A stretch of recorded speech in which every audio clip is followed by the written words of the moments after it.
उत्तर प्रदेश में स्थायी सरकार है लेकिन विधायकों की राजनीति फिर चल पड़ी है। हमारे साथ बात करने के लिए मौजूद है उत्तर प्रदेश के उप मुख्यमंत्री केशव प्रसाद मौर्य। सर, समाजवादी पार्टी एक तरीके से इनवाइट कर रही है कि 100 विधायक अगर आप आए तो आपका स्वागत है। देखिए, श्री अखिलेश यादव जी लगातार 4 चुनाव हार गए और उसके कारण वह बेचैन हैं। इतना बेचैन हैं कि हाय सत्ता कैसे सत्ता मिल जाए इस चक्कर में लगे रहते हैं। और वह उनका मंसूबा अभी 25 साल पूरा होने की, कम से कम 25 साल पूरा होने की संभावना नहीं है और 25 साल बाद वो शायद राजनीति करने लायक रहेंगे नहीं।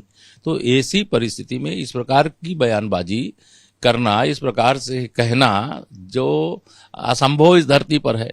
उनकी पार्टी के 100 के आसपास विधायक भाजपा के संपर्क में हैं, वह स्वयं भाजपा में आना चाहते हैं, वो स्वयं कोई अखिलेश जी के साथ पार्टी में रहना नहीं चाहते, लेकिन हम लोग उनको नहीं ले रहे हैं। हमको अभी कोई उनकी जरूरत नहीं है और वह इस प्रकार के बयान दे करके सस्ती लोकप्रियता हासिल करने की कोशिश कर रहे हैं।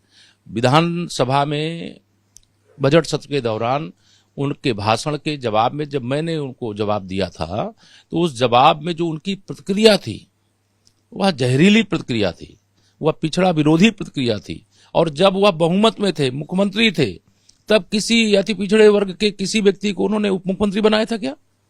कोई महत्वपूर्ण विभाग दिया था क्या? कितने कैबिनेट मंत्री बनाए थे? वह कुछ नहीं कर सकते, वह केवल गुमराह करने की कोशिश कर सकते हैं। और एक राम भक्त की और एक जिन्ना भक्त के बीच कभी समझौता हो सकता है क्या?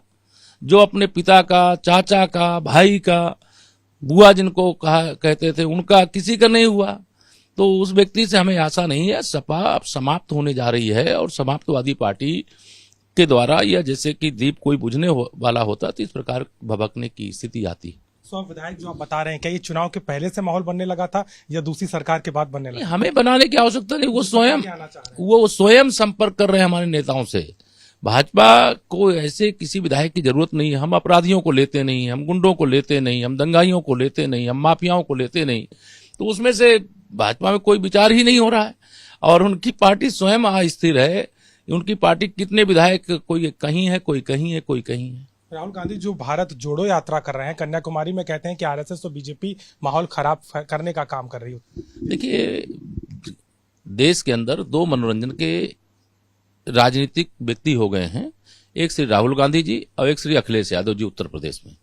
और श्री राहुल गांधी जी अब देश का मनोरंजन करने का काम करने जा रहे हैं और श्री अखिलेश यादव जी ने तो लगातार हम लोगों का मनोरंजन किया है। वह सत्ता के बिना, चाहे वो श्री राहुल गांधी जी हों और चाहे श्री अखिलेश यादव जी हों, पानी के बिना जैसे मछली तड़पती है, सत्ता के बिना कांग्रेस और सपा तड़प रही है।